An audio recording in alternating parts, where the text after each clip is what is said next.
تیری خاک میں ہے اگر شرر تو خیال فکر و غنا نہ کر کہ جہاں میں ہے نان شعیر پہ مدار قوت حیدری۔ ہم یہ بتانے کے لیے آئے ہیں کہ حضرت سعد بن ربیع نے غزوہ احد میں جاتے ہوئے یہ آخری پیغام دیا تھا کہ میرے آقا و مولا صلی اللہ علیہ وسلم کے غلاموں کو جا کر پیغام دے دو کہ اگر ایک آنکھ بھی جھپکتی ہوئی اور کوئی حضور سید عالم صلی اللہ علیہ وسلم کی ذات مبارکہ تک پہنچ گیا تو اللہ تعالیٰ قیامت تک اس کا عذر قبول نہیں کرے گا کہ میں اکیلا تھا، میں کیا کرتا۔ جب تک زندہ ہو، جب تک یہ سانس چلتی ہے، جب تک اس وجود میں دھڑکنے باقی ہیں، حضور سید عالم صلی اللہ علیہ وسلم کے نام نامی پر، ان کی ناموس پر قربان ہوتے رہنا، ان کی عزت پر پہرا دیتے رہنا۔ ہم آج یہ بتانے کے لیے آئے ہیں کہ امیر المجاہدین کے ان اسباب کو تحریک لبیک پاکستان کے نوجوانوں نے اس طرح یاد رکھا کہ صرف حضور سید عالم صلی اللہ علیہ وسلم کی ناموس رسالت پر نہیں، ختم نبوت پر نہیں، وہ قانون جس قانون کو ناموس رسالت کے لیے بنایا گیا، اگر اس کی طرف بھی کوئی میلی آنکھ دیکھے گی تو ہم وہ آنکھ نکال دیں گے، اٹھے ہوئے ہاتھ کو کاٹ دیں گے اور اٹھے ہوئے قدم کو ٹانگوں سے چیر کے رکھ دیں گے۔ اس لیے کہ ہمارے بابا جی ہمیں سبق پڑھا کر گئے ہیں کہ ضعیف اگر نظر پڑے رسول کا جمال بن، اور ظالم اگر آئے نظر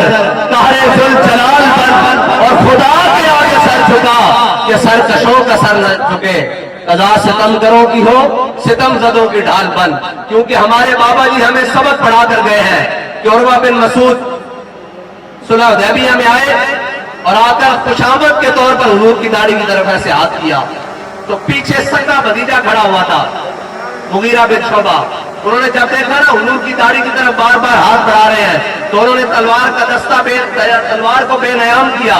اور دستہ اٹھا کر چاچے کے ہاتھ پر مارا اور کہا آخر یدک عن لحیۃ رسول اللہ وَأَلَّا تَصِلَ إِلَيْكَ۔ اے چاچے، حضور سید عالم صلی اللہ علیہ وسلم کی داڑھی سے ہاتھ پیچھے کر رہے ہیں، اگرچہ تو خوشامد کے لیے کر رہا ہے، اگر اب دوبارہ بڑھا تو ہم یہ ہاتھ کاٹ کر واپس آئے گا، یہ کٹا ہوا ہاتھ واپس آئے گا۔ ہم یہ بتانا چاہتے ہیں وہ اس کو کائنات کی کسی چیز سے تشبیہ نہیں دی جا سکتی جس نے میرے آقا و مولا صلی اللہ علیہ وسلم کے ناموس رسالت پر، آپ کی ذات گرامی پر کل انڈیا میں بکواس کیا ہے۔ ہم یہ بتانے کے لیے یہاں جمع ہوئے ہیں کہ ہو سکتا ہے ہمارے ذمہ داران، ہو سکتا ہے ہمارے ملک کے اوپر بیٹھنے والے عہدوں پر بڑے بڑے لوگ غیر فعال ہوں، لیکن مودی اور اس کے حوالی سن لیں کہ حضور کے غلاموں کو نہ چھیڑا جائے، حضور کی عزت پر بات نہ کی جائے۔ ہو سکتا ہے کہ کہیں لال قلعے پر جھنڈا لہرانے کے لیے ابھی برسوں چاہیے ہو، اگر لبیک والے آ گئے تو پھر یہ برسوں میں نہیں، یہ گھنٹوں کا کام ہو جائے گا۔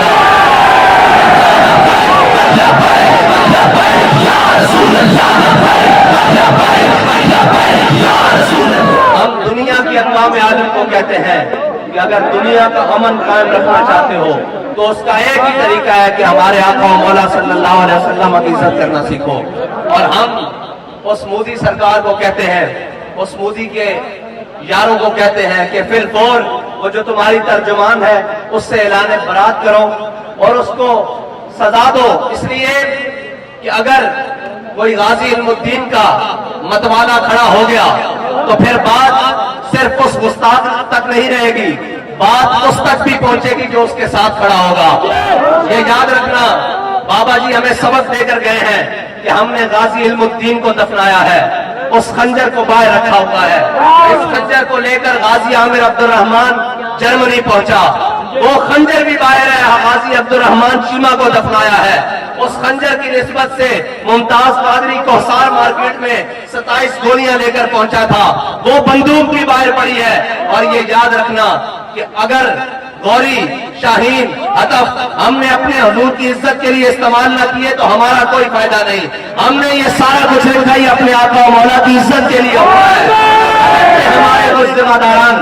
اگرچہ ہمارے اوپر بیٹھے ہوئے کچھ نااہل اور ناہنجار، ان کو معلوم نہیں ہے کہ یہ سب کچھ ہے ہی حضور کے لیے. ہم نے جانیں بھی حضور کے لیے رکھی ہوئی ہے, یہ بدن بھی حضور کے لیے رکھا ہوا ہے, ہمارا سب کچھ حضور کے لیے ہے. ہم ان کو کہتے ہیں کہ تجھے کتے سے, کتیا سے بھی نسبت دینا, تشبیہ دینا, ہم کتیا کی توہین سمجھتے ہیں, کیونکہ کتا کتا ضرور ہے لیکن گستاخ رسول نہیں ہے.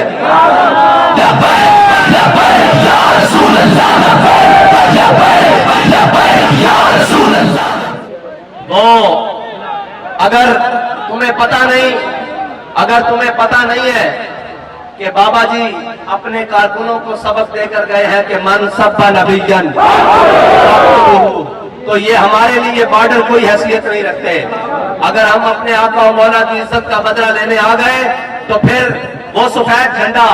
جسے فتح کی علامت سمجھا جاتا تھا, سینکڑوں کنٹینروں کی موجودگی میں اور شیلوں کی بچھاڑ میں ایک جھنڈا بلند ہوتا تھا جس کے اوپر لکھا تھا تاجدار ختم نبوت زندہ باد, یا جھنڈے کے اوپر لکھا ہوا تھا من سب نبیًا, جھنڈے کے اوپر لکھا ہوا تھا لبیک یا رسول اللہ. اگر حضور کے دیوانے نکل آئے, حضور کے غلام نکل آئے تو یاد رکھنا تمہارا گھر ہم سے دور نہیں ہے پڑتا.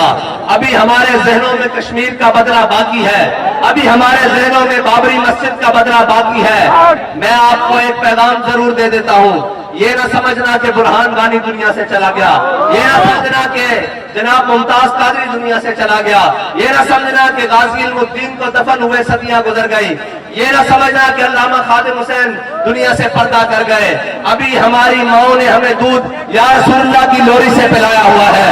ابھی کسی غلط فہمی میں نہ رہنا. جس دن یہ میدان میں آ گئے تو پھر تمہیں بتائیں گے کہ یہ فاقہ کش جو موت سے ڈرتا نہیں ذرا, تمہیں بتائیں گے کہ حضور سید عالم صلی اللہ علیہ وسلم کے امتی ابھی زندہ ہے,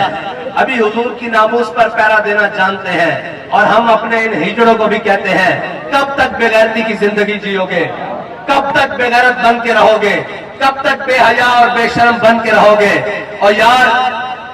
اگر عزت پر ہاتھ ڈال جائے تو سب سے پہلے کام عزت بچانے کا کیا جاتا ہے, عزت کو بحال کرنے کا کیا جاتا ہے. روٹی تو بے غیرت بندہ بھی کھا لیتا ہے. اور غیرت بڑی چیز ہے جہان تگو دو میں, پہناتی ہے درویش کو تاج سرے دارا. غیرت ہے نا جو غیرت, اس کے ساتھ جینا یہ دنیا میں اقوام عالم کو بتاتے ہیں کہ یہ قوم زندہ ہے. تم ہمارے اوپر مسلط ہو گئے ہو, ہماری کیا ترجمانی کر رہے ہو, بھوک کو پیٹ رہے ہو, بھوک تمہارے بس میں نہیں ہے ختم ہونا, یہ میرے اللہ تعالیٰ کی طرف سے تمہارے اوپر مسلط ہے. اس لیے کہ حضرت صدیق اکبر نے فرمایا تھا وہ قوم کبھی عزت نہیں پا سکتی جو جہاد کو چھوڑ دے گی, جو جہاد کو چھوڑ دے گی وہ قوم کبھی عزت نہیں پا سکتی. تم قیامت تک IMF نہیں, سویس بینک نہیں, تمام دنیا کے دروازوں کے اوپر کشکول اٹھا کر پھرو اور تمہارے کشکول کوئی ڈالروں سے بھر دے, کوئی چائنیز کرنسی سے بھر دے, کوئی پونڈوں سے بھر دے, کوئی ریالوں سے بھر دے, کوئی یورو سے بھر دے, تم کبھی خوشحال نہیں ہو سکتے. تمہارے لیے خوشحال ہونے کا راستہ ایک ہی ہے جو حضرت سعد بن ربیع نے بتایا تھا کہ اگر تم میں سے کوئی ایک بھی زندہ ہوا اور حضور کی عزت تک کوئی بندہ پہنچ گیا تو اس کے زندہ رہنے کے اللہ تعالیٰ اس کے عذر کو قبول نہیں کرے گا. آج بھی عزت چاہتے ہو, آج بھی عظمت چاہتے ہو, آج بھی خوشحالی چاہتے ہو تو آؤ حضور کے دین کی طرف, آؤ حضور کے دین کے ساتھ حضور کی ناموس رسالت پر پہرا دے دو, حضور سید عالم صلی اللہ علیہ وسلم کی عزت کی بات کرو. اور ورفعنا لک ذکرک کا مالک نے ذمہ لیا ہے, اور جو اس آیت کے ساتھ لگ جائے اللہ تعالیٰ اس کو بھی بلند کر دیتا ہے.